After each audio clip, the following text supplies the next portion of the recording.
रचयिता हैं, ध्यान रखेंगे, वाल्मीकि है, वशिष्ठ जी नहीं है, वाल्मीकि जी हैं इसके रचयिता।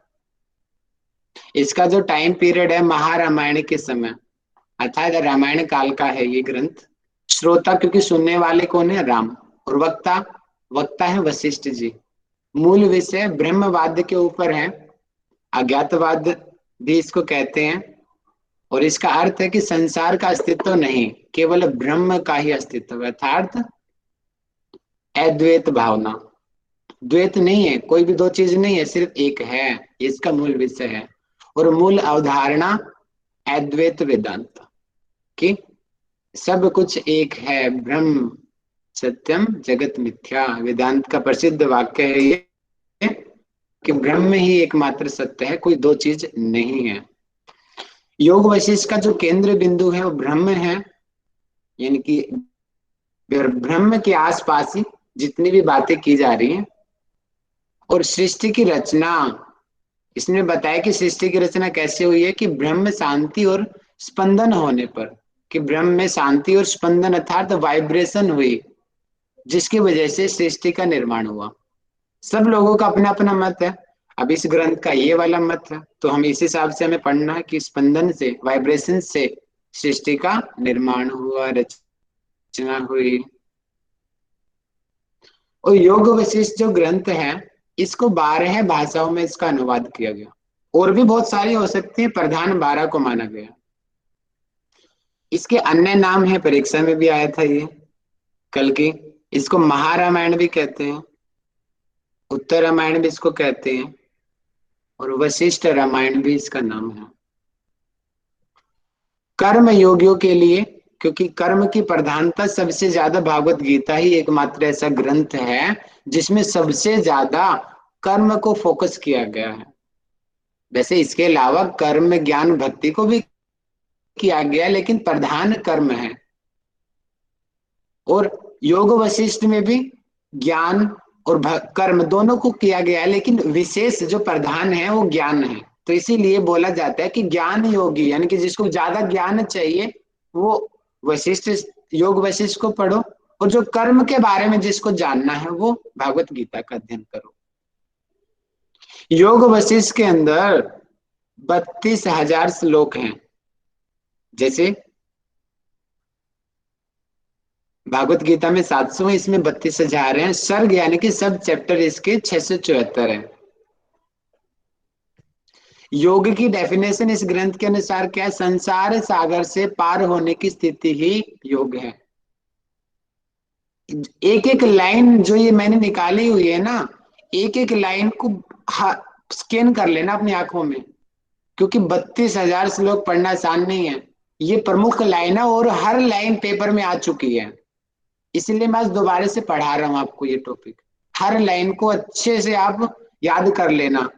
और योग की डेफिनेशन कहाँ बताई गई है, निवारण प्रकरण। और निवारण प्रकरण कौन सा है, छठा। छह मैंने ट्रिक भी बताई थी याद करने की। छठे, यानी कि छठे चैप्टर के 13वें सर्ग का तीसरा सूत्र है ये, श्लोक है ये, श्लोक सॉरी, ठीक है। और डेफिनेशन है संसार सागर से पार होने की स्थिति। चित्त का विलय का उपाय, अर्थात चित्त को नियंत्रित करने के दो उपाय बताएं। पहला है आत्मज्ञान, और दूसरा है प्राण निरोध, जिसको हम प्राणायाम के नाम से भी जानते हैं। ये भी छठे चैप्टर में ही बताया गया है। निवारण प्रकरण बहुत विशेष है, निवारण प्रकरण सबसे बड़ा है इसका, योग वशिष्ठ का। ये इसके दो पार्ट भी हैं निवारण के। और ज्ञान और कर्म दोनों का वर्णन है इसमें। कुल 6 अध्याय हैं। पहले अध्याय का नाम है वैराग्य प्रकरण, इसमें 33 सर्ग हैं और 1176 श्लोक हैं। मुमुक्षु प्रकरण, इसमें 20 सर्ग है और 807 श्लोक हैं। उत्पत्ति प्रकरण, इसके 122 सर्ग हैं और 5295 श्लोक हैं। स्थिति प्रकरण 62 सर्ग हैं और 2415 श्लोक हैं। इस तरीके से आप हर एक को याद कर लेंगे। सबसे ज्यादा पूछा जाए किसमें है, निवारण प्रकरण में। और निवारण के भी उत्तरार्ध निवारण प्रकरण में 8716 सबसे ज्यादा उत्तरार्ध निवारण प्रकरण में है। अगर पूरे चैप्टर की बात करें तो इसको जोड़ लेंगे लगभग 14,000 बनते हैं। लगभग 14,000 श्लोक निवारण प्रकरण में कुल हैं। और सबसे छोटा कौन सा है? ये रहा मुमुक्षु प्रकरण, 807 सबसे कम श्लोक हैं इसमें। तो सबसे बड़ा है निवारण प्रकरण। प्लीज अपना माइक बंद कर लीजिए। सबसे बड़ा है निवारण प्रकरण और सबसे छोटा है मुमुक्षु प्रकरण। और इसको याद करने की ट्रिक मैंने बनाई है कि विवेक मिश्रा ऊपर स्थित उपलो को निकालो। उपलो हरियाणा में उपले जो गाय के स्क्रीन गोबर शो से नहीं हो बनाए रही जाते हैं उसको उपलो उपले कहते हैं। सर, स्क्रीन शो नहीं हो रही आपकी, कोई चेंज कर दिया है। बाकी लोगों को हो रही है क्या? नहीं नहीं हो रही स्क्रीन सर। शो नहीं नहीं हो सर, रही। किसी और ने नहीं किसी को नहीं हो रही। सर हो रही है, सर हो रही है, उसे पिन कर लीजिए, हो जाएगी। विजिबल है ना? दोबारा से करो हाँ प्रेजेंट। जी, विजिबल है राहुल जी। ठीक सर। किसने गलती से हो गया होगा, ध्यान रखा करो थोड़ा इस चीज का। नहीं नहीं हो है रही मैं है। Sir continue visible. करता हूँ। एक बार फिर मैं से बोलना राहुल। चाहूंगी एमडी वाई योगा के नाम से 3 नाम है, जो सबसे लास्ट वाला नाम है उसमें स्क्रीन प्रेजेंट कर रहे हैं राहुल जी, तो आप उसको पिन करके रखिए। ठीक है जी। MDYA के नाम से 3 आईडी हैं। तीसरे में आप प्रेजेंट देखिए जिसमें मैं माइक खोल के बोल भी रहा हूँ, वहीं से अंदाजा लगा लीजिए को कहाँ से बोला जा रहा है। ठीक है। विवेक मिश्रा ऊपर स्थित उपलो को निकालो। उपले गाय के जो गोबर से बनाया जाता है उसको उपलो बोलते हैं, जिसको जलाया भी जाता है। कि वी से वैराग्य प्रकरण, मी से मुमुक्षु प्रकरण, उ से उत्पत्ति प्रकरण, स्थिति से स्थिति प्रकरण, उपलो से उपशम प्रकरण और नि से निवारण प्रकरण। 7 ज्ञान की 7 भूमियों का वर्णन है और अज्ञान की भी 7 भूमियां बताई गई है। ज्ञान की 7 भूमियां हैं। पहली भूमि शुभेच्छा, दूसरी भूमि विचारना, तीसरी भूमि तनु मानसा, चौथी भूमि सत्वापत्ति, पांचवी भूमि है असंशक्ति और छठा है पदार्थ भावना और सातवां है तुर्यगा। बिल्कुल क्रम से याद कर लेनी है। क्वेश्चन यहाँ से हर बार आते हैं इनकी सीक्वेंस से पेपर में। तो इसकी ट्रिक मैंने बनाई है कि शुभम ने विचार किया तनु के लिए सत्तू लाऊंगा, असफल हो गया, प्रार्थना की भावना से तू ला दे। तो यहाँ पे क्या, शुभम से शुभेच्छा, विचार से विचारना, तनु से तनु मानसा, सत्तु से सत्वापत्ति, असफल से असंशक्ति और प्रार्थना की भावना से पदार्थ भावना और तू से तुर्यगा। आप लोग अपने भी ट्रिक बना सकते हो जो आपको शूट करे, लेकिन आपको सीक्वेंस में याद होनी चाहिए। इसी प्रकार अज्ञान की भी 7 भूमियों का वर्णन है। पहली है बीज जागृत, दूसरी है जागृत, तीसरी है महाजागृत, चौथी है जागृत अवस्था, पांचवी है स्वप्न, छठी है स्वप्न जागृत, सातवीं है सुसुप्ति। इसकी जो मैंने ट्रिक बनाई है, बीज खाकर मजा आया, सपने में सपना का ससुराल आया। तो और इसमें एक एक छोड़ के वर्ड लिया गया है। जैसे बीज में पहले 2 को डिवाइड कर लेंगे, बी से बीज जागृत और जो जैसे जागृत, फिर इस वर्ड को छोड़ देंगे। अगले में मैं से महाजागृत और अगले में जा से जागृत अवस्था, फिर एक को छोड़ देंगे सपना। सपने को स्वप्न भी बोलते, तो यहीं से स्वप्न और अगला सपना है उसका अर्थ है स्वप्न जागृत और एक छोड़ देंगे फिर सु से सुसुप्ति। इस प्रकार आप क्रम से याद कर लेंगे। इसको मैं कल पढ़ाऊंगा। हम आगे बढ़ते हैं। प्रवृत्ति मार्ग। प्रवृत्ति मार्ग किसको बोलते हैं? और निवृत्ति मार्ग। इसको कठोपनिषद में या औरों में भी बताया गया है कि पराविद्या और अपराविद्या आप लोगों ने पढ़ा होगा कि पराविद्या वो श्रेष्ठ मार्ग है, उसको निवृत्ति मार्ग कहते हैं। पराविद्या को आप लिख लेंगे। पराविद्या का वर्णन कठोपनिषद में भी मिलता है और पराविद्या का अर्थ होता है कि मोक्ष मार्ग की अभिलाषा रखने वाला। कि वहां पर भी जो नचिकेता यमराज से संवाद करता है ना, और बोलता है कि मुझे तो वो जानना है, ब्रह्म को जानना है। तो वहां पे यमराज कहते हैं कि दो हैं, कि सांसारिक लोग होता है, एक रास्ता वो होता है जो संसारिक की ओर ले जाए, संसार की मोक्ष अभिलाषा की ओर ले जाए, या नॉर्मल ऊपर भी लिखा हो प्रवृत्ति मार्ग स्वर्ग की अभिलाषा वाला, अर्थात उसको प्रिय प्रेय मार्ग भी कहते हैं, अपरा विद्या भी कहते हैं। तो प्रवृत्ति मार्ग जो संसार तक सीमित है, और निवृत्ति मार्ग जो संसार से परे है, उसको मोक्ष मार्ग कहते हैं। अब ये 6 चैप्टर के मैंने नाम बताए हैं। आज इन 6 के 6 चैप्टर का मैं इंट्रोडक्शन आपको दूंगा, और कल थोड़ा सा और अंदर जाऊंगा। इस प्रकार 2-3 लेक्चर में ये पूरा का पूरा हम इसको कंप्लीट कर लेंगे। तो पहला है वैराग्य प्रकरण। और स्क्रीन वैराग्य शो नहीं प्रकरण जो हो है, राहुल जी, बाकी लोग बता विजिबल है दीजिए कोई। स्क्रीन। हो रही है, सबको हो राहुल रही जी है। एक बार आप आप प्लीज ना पहले मैसेज अन, किया करो। राहुल जी एक बार आप अनशो करके शो कर दो, क्योंकि काफी लोगों के मैसेजेस आ रहे हैं। ठीक है।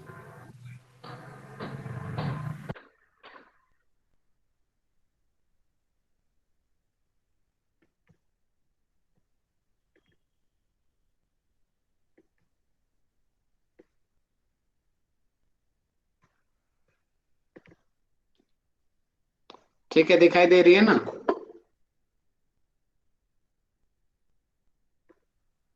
हाँ ठीक है, जी। अभी तो सबको दिख रही होगी। ओके, जी अब सबको इस बार दिख रहा थोड़ा है। ध्यान रखना। हाँ, ठीक है। और आज की आपकी ये वाली जो कक्षा है 8:45 तक होएगी। सूर्यकांत दत्ता सर को थोड़ा कार्य है, इसलिए 8:45 तक मैं आपको क्लास कराऊंगा, उसके बाद आपकी अगली क्लास होएगी। तो हम थे इसके ऊपर कि वैराग्य प्रकरण सबसे पहला चैप्टर है। यहाँ पे चैप्टर को प्रकरण कहा गया है, ये भी क्वेश्चन बनता है। जैसे हट्यों पर दीपिका में उपदेश कहा गया है, यहाँ पे प्रकरण कहा गया है। अब सबसे पहले देखिए, इसको एक स्टोरी की तरह याद करोगे तो जल्दी आपको याद रहेगा। कि जैसे कि आप लोग हो, आप लोगों ने अच्छे से ऐशो आराम किया, पूरी जिंदगी का एंजॉय किया, मौज किया, जो कुछ करना था अपनी जिंदगी के पूरे लाभ लिए, और उसके बाद में एक मन में डिटैचमेंट पैदा होती है, नहीं मैंने इतना चीजें किया लेकिन कुछ कमी है, लगता है कि कुछ नहीं, संसार ऐसे ही है, बोरियत सी होने लग जाती है। कि भोग भी कितने भोगोगे आप, उसकी भी एक सीमा होती है, बाद में वहां से भी मन हट जाता है। आप डिस्को में डांस करने जा रहे हो, गाना गाने गा रहे हो, खाने की भोग है, कितना खा लोगे, बाद में उस खाने से भी उब जाते हो ना। ठीक तो वही चीज यहाँ पर है वैराग्य प्रकरण में, अर्थात विरक्ति आने लगती है। कैसे? इसमें वैराग्य की चर्चा है। वैराग्य किसको बोलते हैं? राग, राग यानी कि अटैचमेंट, और विराग अर्थात डिटैचमेंट। कि जो राग अटैचमेंट कैसे है? जैसे कि आपकी अपनी फोन से जो अटैचमेंट है, फोन के बिना आप नहीं रह सकते, लेकिन एक टाइम ऐसा आता है जैसे रात को सोने जाते हैं, नहीं फोन को हम हमेशा ही थोड़ी चिपका के रखेंगे, उसको भी एक जगह पे रखना होगा। आपने, आपका दोस्त है, आपकी वाइफ है, आपके हस्बैंड है, हमेशा ही थोड़ी चिपका के रहे, यानी कि एक समय होता है कि उनको भी वही अपनी जगह पे रहो, अपनी जगह पे स्थित रहो। हर चीज अपने टाइम पे ही शूट करती है, हमेशा नहीं शूट करती है। ठीक वही चीज यहाँ पे हो रही है। वैराग्य प्रकरण की विरक्ति आने लग जाती है, कितना हम भोग भोगे, उस भोग से ही मन उठ जाता है। कि वैराग्य की चर्चा है जब व्यक्ति संसार के बंधनों में बंधित हो जाता है, अर्थात हम जो बंधित हैं, और अच्छे से बंधित कब होता है? जब शादी हो जाती है। मोह माया, लोभ, क्रोध आदि कामनाओं की, अर्थात और सबसे ज्यादा बंधित कब होता है? मोह, जब हमें किसी से बहुत ज्यादा अटैचमेंट हो जाती है। माया, पैसे, पैसे की अटैचमेंट। लोभ, लालच।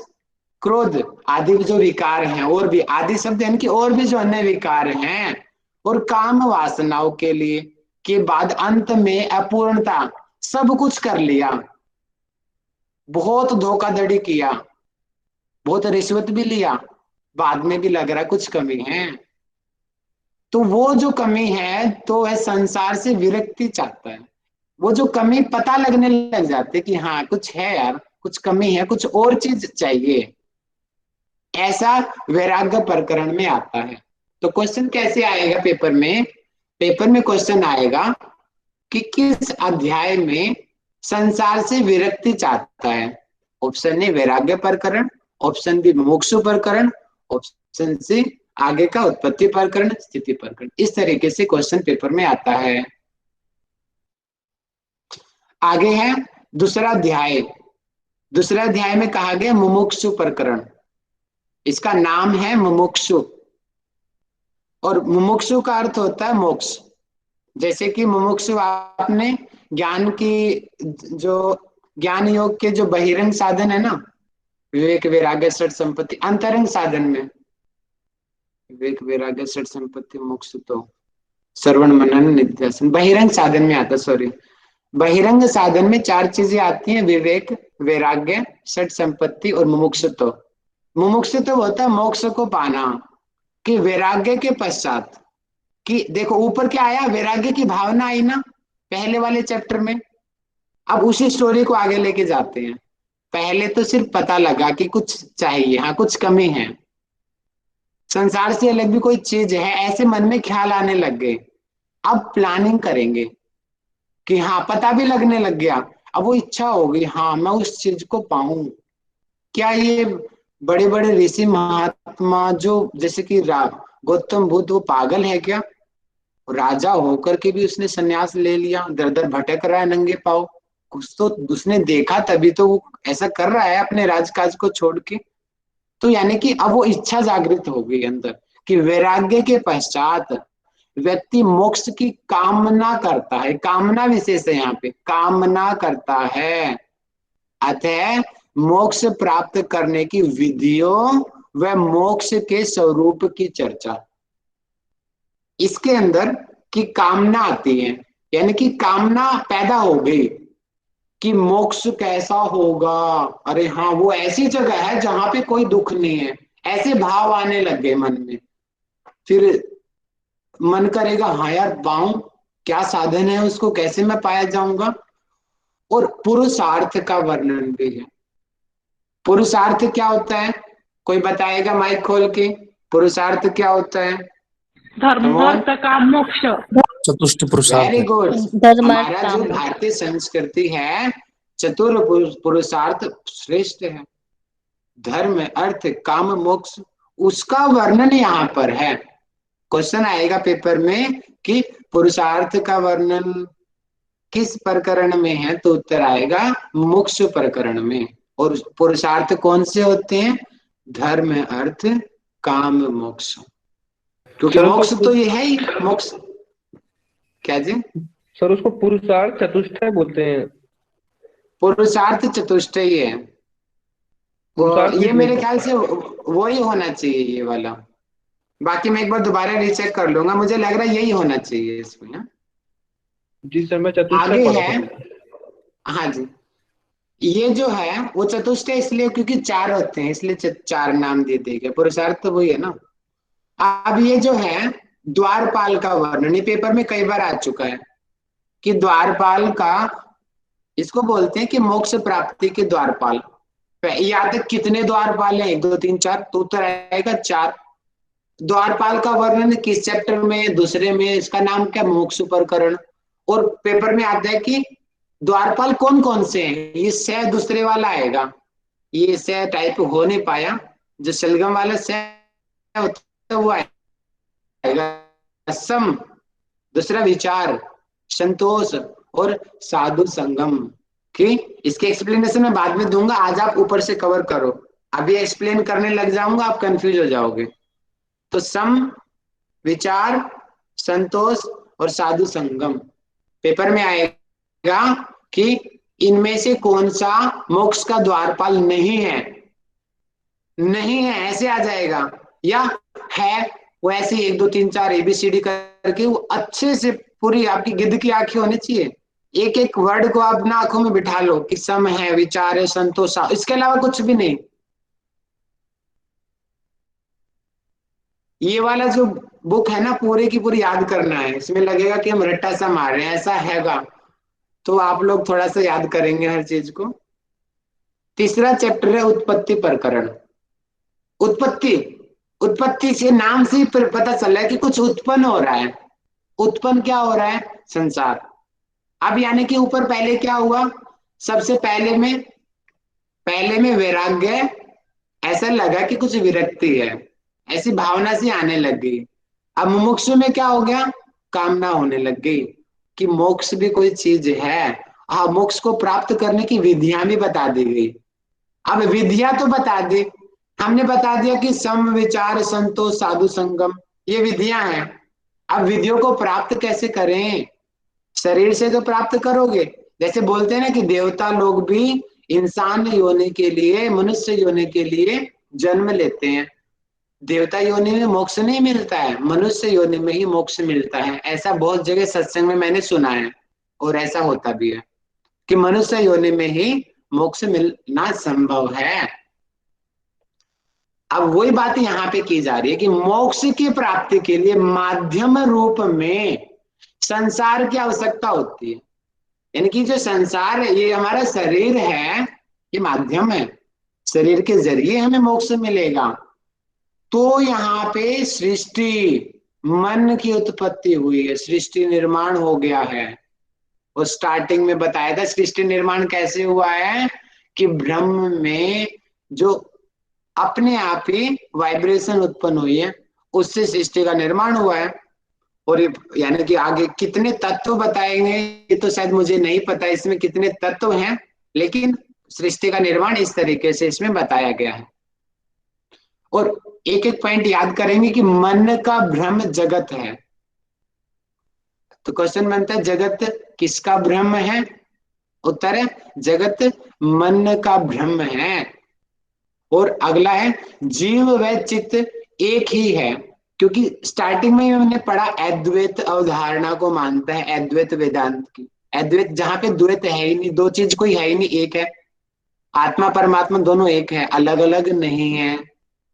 चित्त का विलास ही द्वैत है, अर्थात चित्त को अलग समझना कि ईश्वर अलग है, मैं अलग हूं, सत्येंद्र जी अलग है, राहुल जी अलग है, दोनों को अलग समझना द्वैत है।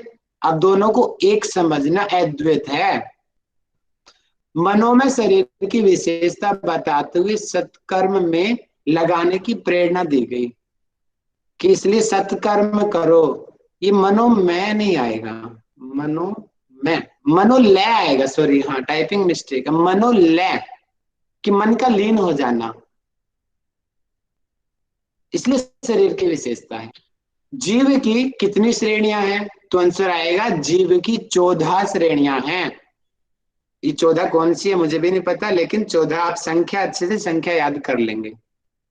परंतु मौलिक रूप से भ्रम एक आएगा, सॉरी एक नहीं, एक आएगा, एक ही है, भ्रम एक है। यानी कि जीव की कितनी श्रेणियां हैं? 14। और मौलिक रूप से वास्तविकता में क्या है? क्योंकि अद्वैत वेदांत को मानते वास्तविकता में एक है सब चीज। ये था उत्पत्ति प्रकरण। दोबारा से मैं रिपीट कर देता हूं ताकि कंफ्यूज ना हो। पहला वैराग्य प्रकरण, इसमें सारी मोहमाया का भोग किया, पूरे संसार के सभी आनंदों को भोगा। बाद में मन में लगा कुछ कमी है, कुछ वो जो विरक्ति आने लगी, संसार से दूर होने लग गए, वो वैराग्य प्रकरण। और दूसरा, अब वो विरक्ति के बाद में थोड़ा ज्ञान भी होने लगा कि मोक्ष भी है, उसकी कामना होने लगी कि मोक्ष ये ऐसा होता है, वहां पे समस्त कोई दुख नहीं होता है, वो अवस्था मोक्ष की है, वो हर तरीके के बंधनों से विकारों से मुक्त है। और उसके साधन की, उसकी विधियों को कैसे मैं मोक्ष प्राप्त करूं, वो चीजें मुमुक्षु प्रकरण में है। पुरुषार्थ का वर्णन है और 4 मोक्ष के द्वारपालों का वर्णन है, सम विचार संतोष साधु संगम। तीसरे प्रकरण में उत्पत्ति। अब मोक्ष के साधन तो पता चल गया, अब साधन शरीर चाहिए ना, शरीर ही नहीं होएगा तो खाली मोक्ष ऐसे कैसे मिल जाएगा? तो उसके यानी कि यहाँ पे उत्पत्ति का वर्णन है। उत्पत्ति यानी कि सृष्टि की उत्पत्ति, सृष्टि की उत्पत्ति कैसे होती है? ब्रह्म में जो शांत है उसमें कंपन उत्पन्न हुई, कंपन से सृष्टि का निर्माण हुआ। सृष्टि, मन, पंच महाभूत जो भी है पूरा सबका निर्माण हो गया। मन का भ्रम ही जगत है, भ्रम है, अर्थात जगत वास्तविक नहीं है, वो खाली भ्रम है।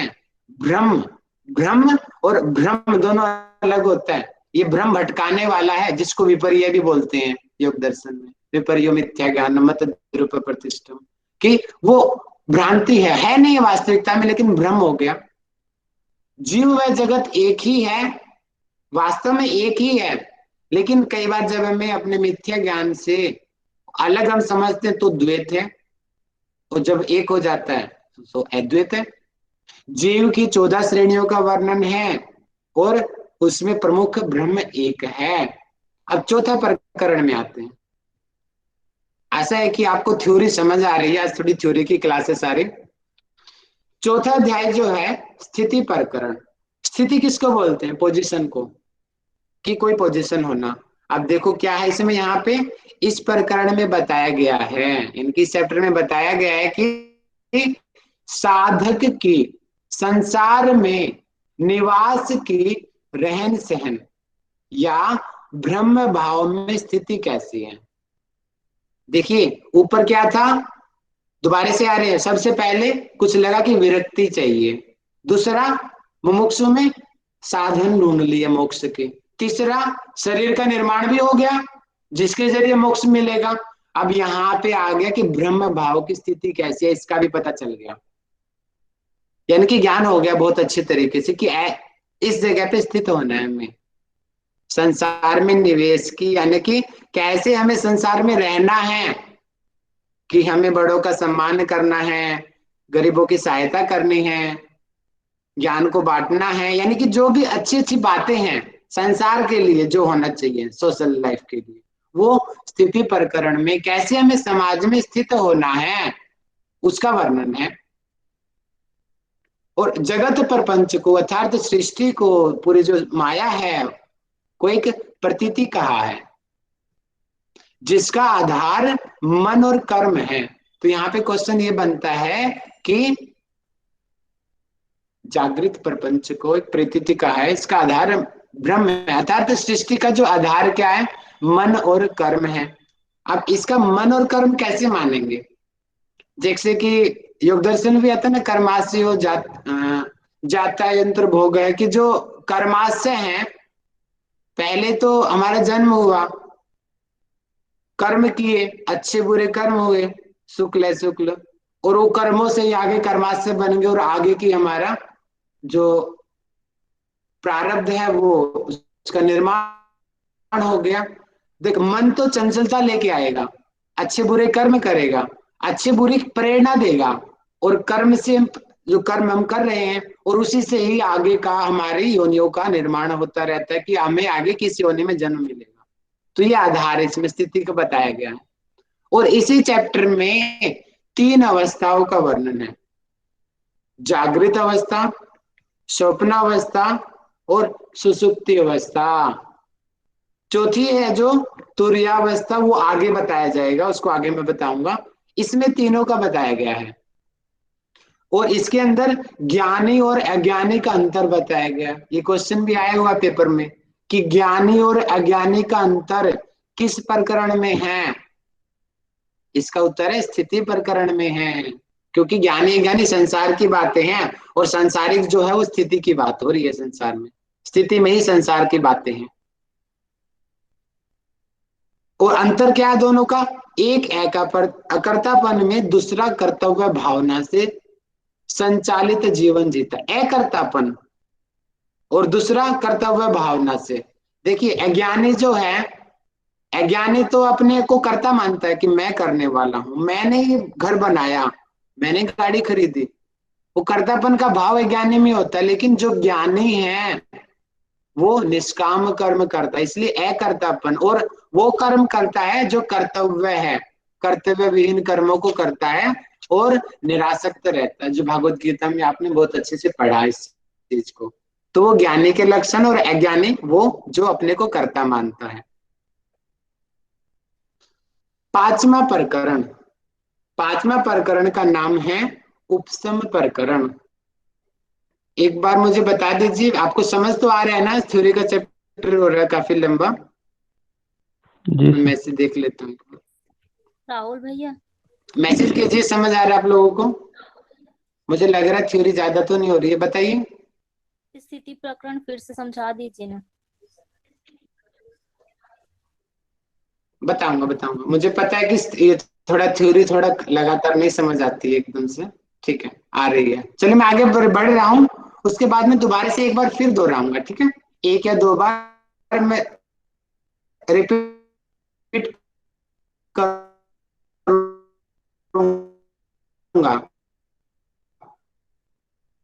आवाज कट ये रही बहुत है। जरूरी टॉपिक है, पेपर में आएगा। 10 श्लोक में कितनी लाइनें बनेंगी? बाकी लोगों को कट रही है क्या? जी जी। हिमांशी जी, भावना जी, आपकी भी कट रही है आवाज। पहले कट रही थी, अब नहीं कट रही, अब ठीक है। मेरी आवाज नहीं आ रही आपको? ठीक है, आ चलो रही है। फिर। ठीक है। अच्छा, अब पांचवा जो चैप्टर है इसका नाम है उपसम प्रकरण। उपसम,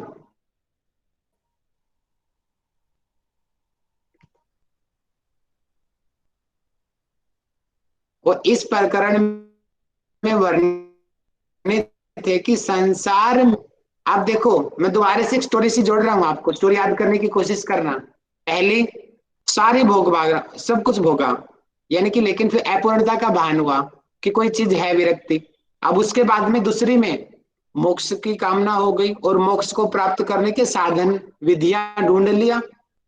अब तीसरी में, अब यह शरीर चाहिए, मोक्ष ऐसे थोड़ी मिल जाएगा, शरीर होगा तब मोक्ष मिलेगा, तो उत्पत्ति प्रकरण। अब शरीर भी हो गया, स्थिति प्रकरण है, शरीर मिल गया तो संसार में रहना भी है। उस संसार में कैसे रह जाएंगे, अच्छे कैसे बोले, किस तरीके से बात करनी है, कैसे उठना बैठना है, जो सोशल समाज का जो कार्य है उनको कैसे प्रतिष्ठा भावना रखनी है, कैसे बोलना है, इन किन चीजों को समाज के बारे में बताया गया स्थिति प्रकरण में। और पांचवें में आया, अब समाज में हैं हम, अब समाज में समस्याएं भी आएंगी।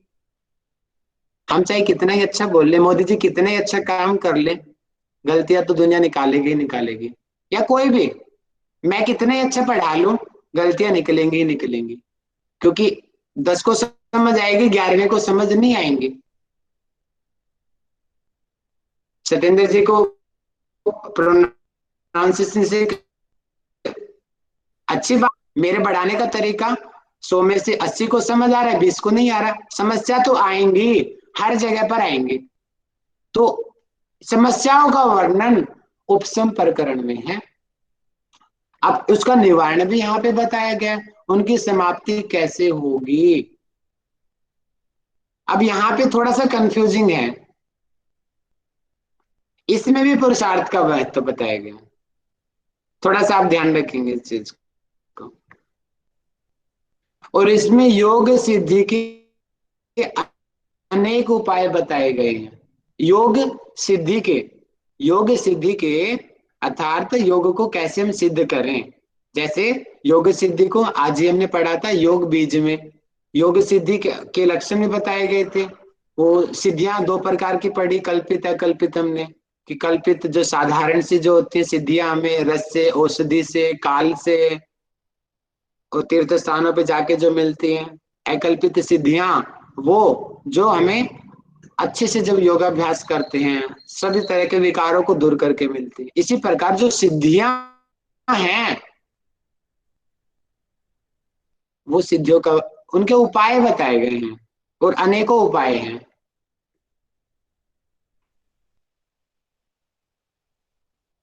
जैसे उपाय अभ्यास वैराग्य उपाय है, क्रिया योग उपाय है, अष्टांग योग अपने आप में उपाय है।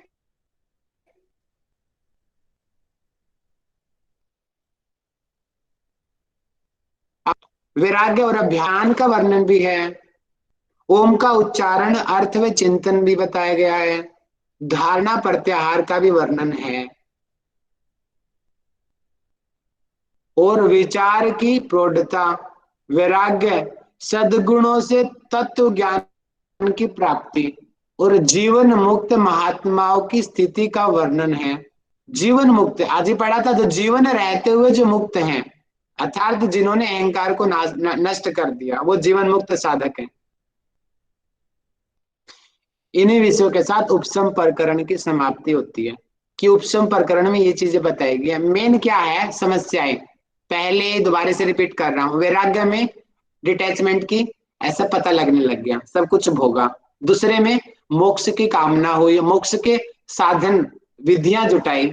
तीसरे में जो बताया गया उत्पत्ति, संसार की उत्पत्ति कैसे हुई है, शरीर चाहिए, और उसके बाद में अब कैसे समाज में व्यवहार करना है, कैसे बोलना है, वो स्थिति होगी, कैसे स्थित होना है समाज में।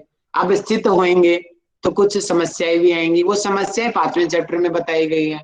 अब छठा जो है बिल्कुल अंतिम स्टेज, निवारण प्रकरण। निवारण का अर्थ होता है केवल्य, एक तरीके से योग दर्शन में केवल्य बोलते हैं और बौद्ध दर्शन में केवल्य को ही निवारण कहते हैं, और निवारण एक तरीके से मोक्ष का ही पर्यायवाची शब्द है। मोक्ष किस प्रकार प्राप्त होगा, इसके लिए मोक्ष की प्रक्रिया की चर्चा है, पूरा मेथड बताया इन्होंने, इस तरीके से मोक्ष मिलेगा। जैसे भागवत गीता में पूरा मेथड बताया कि वह पार्थ कर्म करो निरासक्त होकर के, मेरी भक्ति करो, वो उन्होंने मेथड बताया ना। योग दर्शन में मेथड बताया, महर्षि पतंजलि ने अष्टांग योग करो, क्रिया योग करो, अभ्यास वैराग्य करो। इसी प्रकार यहाँ पर भी उस प्रक्रिया बताइए कि कैसे आपको मोक्ष मिलेगा। और इस चैप्टर के 2 पार्ट हैं, बताया था स्टार्टिंग में, सबसे बड़ा है ये वाला चैप्टर निवारण प्रकरण। पहले वाले चैप्टर को पूर्वार्ध निवारण प्रकरण बोलते हैं और दूसरे वाले को उत्तरार्ध निवारण प्रकरण। जैसे कि मीमांसा दर्शन और वेदांत दर्शन है, मीमांसा को उत्तर मीमांसा, पूर्व मीमांसा सॉरी, क्योंकि वो पहले है, और उसी के जो अंतिम 4 अध्याय हैं उसको उत्तर मीमांसा यानी कि वेदांत दर्शन कहते हैं। ठीक, ये जो पहले है उसको पूर्वार्ध निवारण प्रकरण, जो बाद में है उत्तरार्ध निवारण प्रकरण। सबसे ज्यादा श्लोक उत्तरार्ध निवारण प्रकरण में है। अब पूर्वार्ध में क्या है ये हम पढ़ते हैं कि पहले में क्या क्या चीजें बताई गई है। चित्त के विनाश का निरूपण, अर्थात चित्त यानी कि अंतःकरण, अंतःकरण के विनाश के यानी कि कैसे हम इसको, क्योंकि सभी काल प्रपंचों का मूल कारण क्या है, ये चित्त ही है। चित्त का ही भ्रमित हो जाना विद्या की वजह से अपने को कर्ता समझ लेता है, जिसकी वजह से आगे के कर्माशय आदि बनती है और बंधनों में मुक्त होती है। इसके विनाश का उपाय बता दिया, क्योंकि चैप्टर में ही नाम इसमें बताया गया कि प्रक्रिया है मोक्ष की प्रक्रिया, कैसे मोक्ष मिलेगा। तो पहले तो ये जान लो कि कैसे हम शरीर में बंधे हैं। जैसे योग बीज में बताया अहंकार की वजह से, और दर्शनों में बताया गया कि अविद्या की वजह से जो आत्मा है वो इस शरीर में बंधती है, अविद्या मूल कारण है। और चित्त का मन का उसमें बहुत बड़ा रोल है उसको उलझाने का।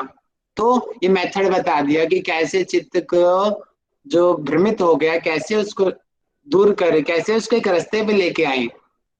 और इसके अंदर जो श्री वशिष्ठ जो वक्ता है इस ग्रंथ के, और श्री राम जो श्रोता है इनकी सुन रहे हैं, ये श्री राम जी, इनकी महिमा का वर्णन किया गया। महिमा अर्थात ख्याति एक तरीके से, कि वाह अरे राम जी बड़े बहुत बड़ी आत्मा का वर्णन किया गया है। और इसमें श्री रामचंद्र का स्वयं द्वारा श्री आंतरिक शांति व उच्चता का अनुभव, जैसे हम बोलते हैं ना कि आज चलो भैया ध्यान करेंगे, ओहो आज तो तृप्त हो गया, मैं मजा आ गया आज तो क्लास में, आज तो इतना अच्छा समझ आ गया मेरे को। यानी कि बाद में हम अनुभव शेयर करते हैं ना, एक्सपीरियंस जिसको फीडबैक बोलते हैं, ये वो फीडबैक है कि यहाँ पे जो राम जी हैं आंतरिक शांति, यानी कि महिमा वशिष्ठ जी को बोले हाँ गुरुदेव आज तो मैं तृप्त हो गया, इस तरीके का यहाँ पे वर्णन है कि मुझे आज हल्कापन लग रहा है, आज मेरा मन शांत हो गया है।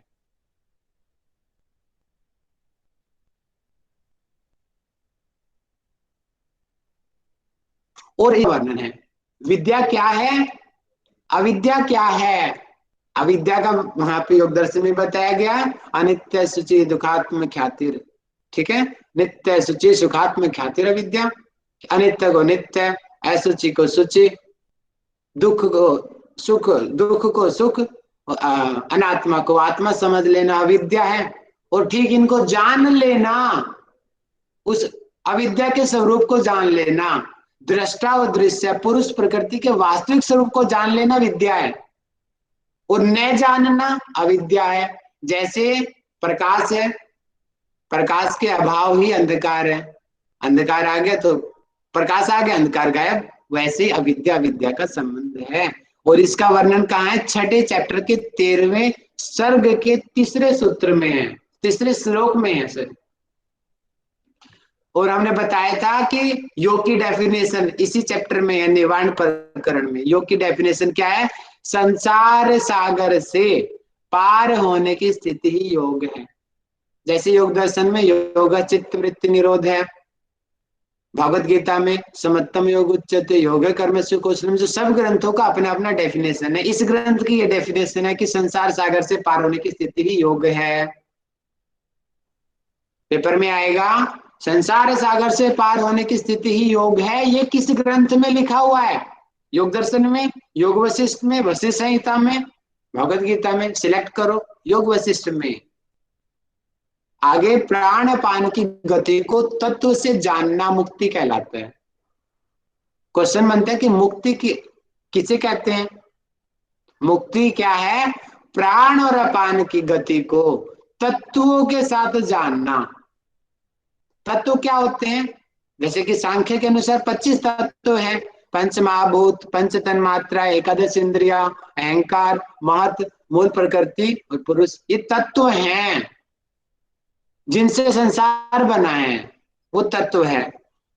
और वैज्ञानिक भाषा में एटम भी बोल देते हैं, small atom, neutron, proton, electron, वो तत्व है। इसी प्रकार जो सूक्ष्म जो तत्व है, प्राण और अपान की गति को, ये बहुत ही सूक्ष्म है, इसको ऐसे नहीं जाना जा सकता, लेकिन उसको जान लिया वही मुक्ति है। क्योंकि जान लिया तो फिर निवारण भी हो जाएगा जानने के बाद। आगे संकल्प त्याग से द्वैत भावना की निवृत्ति। द्वैत भावना मतलब कि दो लोगों की, दो नहीं है, एक भावना, एक है, वो किससे, संकल्प त्याग से द्वैत भावना की निवृत्ति और परम पद की प्राप्ति। परम पद किसको बोलते हैं, जहां पे मन बिल्कुल पूरी तरीके से शांत हो जाए, कोई इच्छाएं शेष न रहे, वो परम पद है।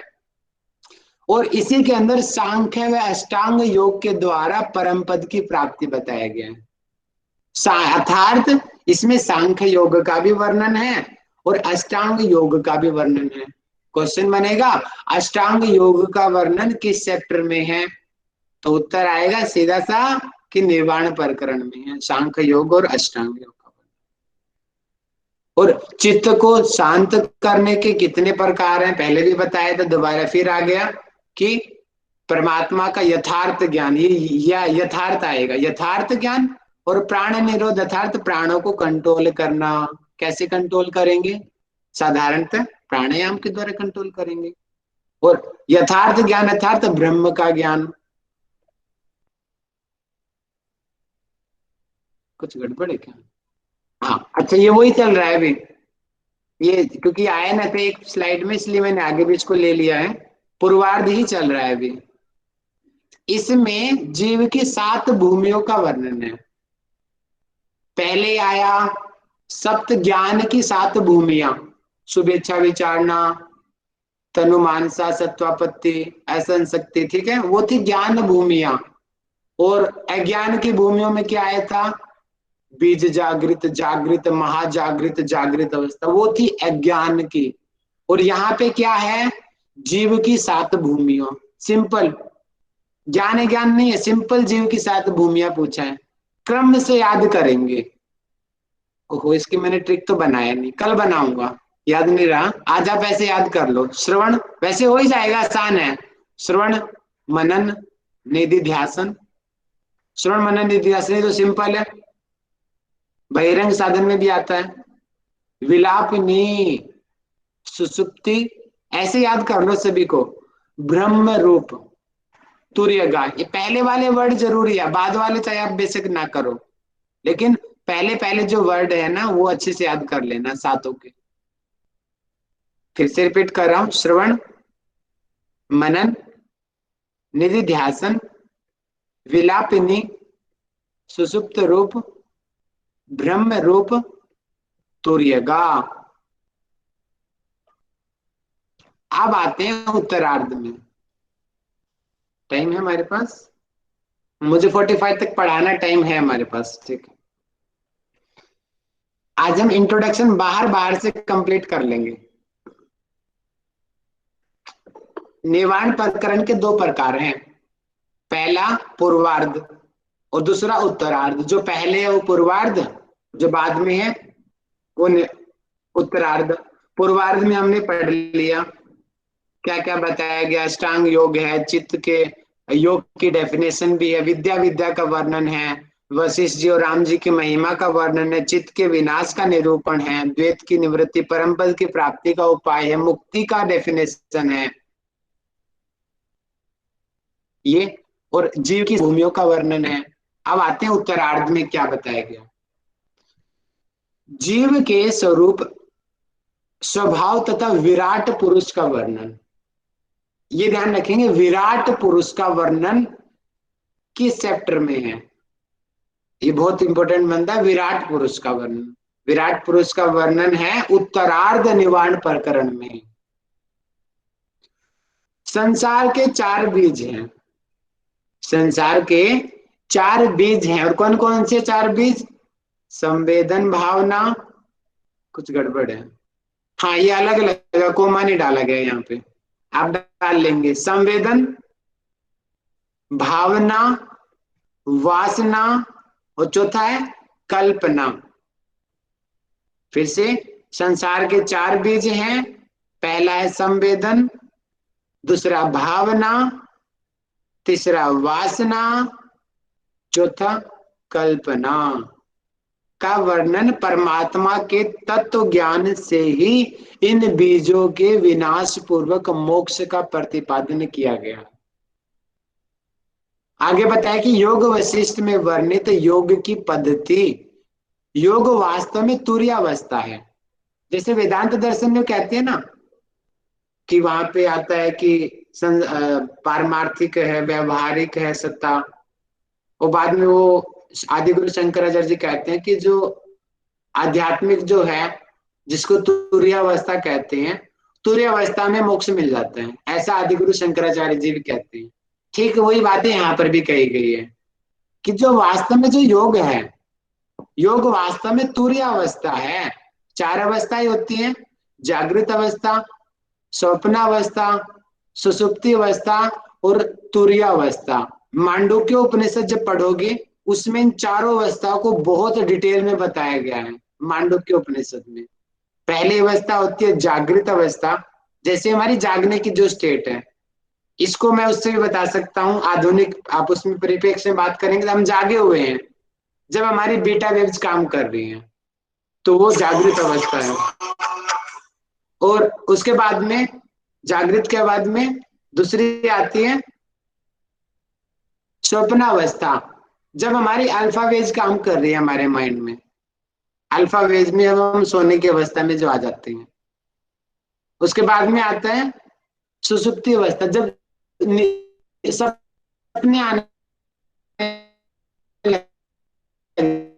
जाते हैं, होती है में, रुको, alpha beta gamma theta delta, theta में सपने आने लग जाते हैं, और जो डेल्टा होती है वो मेडिटेशन की स्टेज होती है, हाई स्टेज में। जो डेल्टा वेव्स होती हैं फ्रीक्वेंसी 0.2 से 3 तक होती है, उसकी सबसे कम फ्रीक्वेंसी होती है वाया। ईईजी मशीन से भी हम उसको नाप सकते हैं ब्रेन में।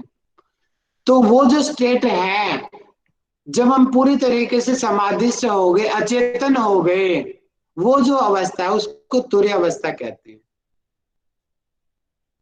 तुर्य अवस्था का अर्थ समाधि है या फिर समाधि की शुरुआत है, और मेडिकल लैंग्वेज में कि वो जो वेव्स हैं ब्रेन की बिल्कुल ही डाउन हो गई हैं। और तुरीयावस्था को प्राप्त करने की निम्न पद्धतियों का पालन। अब यहाँ पे मेथड बताया गया कि तुरीयावस्था को कैसे प्राप्त करेंगे। एकत्व की दृढ़ भावना, ये याद करेंगे। पहला है, इसके आगे मैं कल पढ़ाऊंगा, आगे भी बहुत सारा एकत्व में क्या आता है, मनोलय में क्या आता है, ये हम कल पढ़ाएंगे। तो की दृढ़ भावना, मनोलय और प्राण निरोध किसके उपाय हैं, ये किसको प्राप्त करने के पद्धतियां हैं, ये तुरीयावस्था को प्राप्त करने की पद्धतियां हैं। बस इतना बहुत है, मैं दोबारा से रिवीजन करा देता हूं ताकि आप कंफ्यूज ना हो। 6 चैप्टर हैं, 6 चैप्टर के नाम हमने एक साथ यहाँ लिखे हुए हैं। ये रे, पहला चैप्टर का नाम है वैराग्य प्रकरण, दूसरा मुमुक्षु प्रकरण जो सबसे छोटा है, तीसरा उत्पत्ति प्रकरण, चौथा स्थिति प्रकरण, पांचवा उपशम प्रकरण, छठा निर्वाण प्रकरण। निर्वाण बहुत सबसे बड़ा इसका चैप्टर है। इसके 2 है, पितरादि नहीं आएगा, पूर्वार्ध है ये, पूर्वार्ध निवारण प्रकरण और उत्तरार्ध निवारण प्रकरण।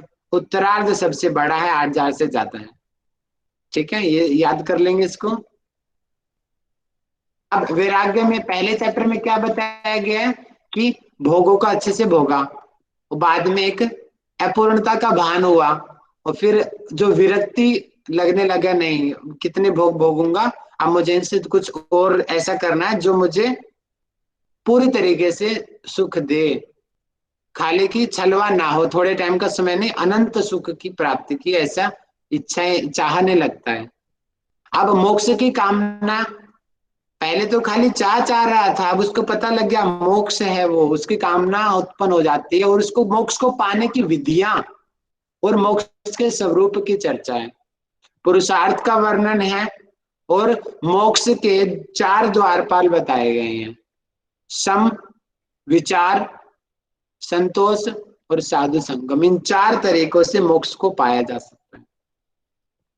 अब मोक्ष पाने के लिए शरीर चाहिए, इसीलिए तीसरे चैप्टर में संसार की उत्पत्ति का वर्णन है, कैसे संसार का निर्माण हुआ है, कंपन से, ब्रह्म में जो शांत है उसमें कंपन उत्पन्न हुई, उससे संसार का निर्माण हुआ है। और जीव की 14 श्रेणियां बताई गई है जिनमें ब्रह्म एक ही है। और जो चौथा चैप्टर है, तीसरे चैप्टर में संसार का निर्माण हो गया, अब चौथे चैप्टर में अब संसार में हम आ गए। अब संसार में कैसा रहना है, कैसे बोलना है, उठना है, खाना है, पीना है, व्यवहार करना है, यानी कि समाज में सोशल के ऊपर बताया गया है ये सारी चीजें। स्थिति, कैसे स्थित होना है हमें समाज में, इसके ऊपर चर्चा है। और मन और कर्म इसके आधार हैं।